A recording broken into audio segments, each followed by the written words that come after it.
Hello everyone and welcome to our new video. Today you're going to learn how to password protect folders on your Windows machine.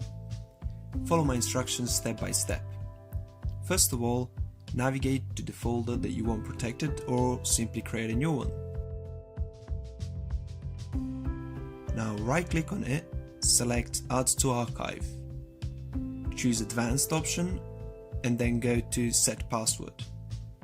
Now type in your password twice to validate and make sure you pick a strong password to increase the protection.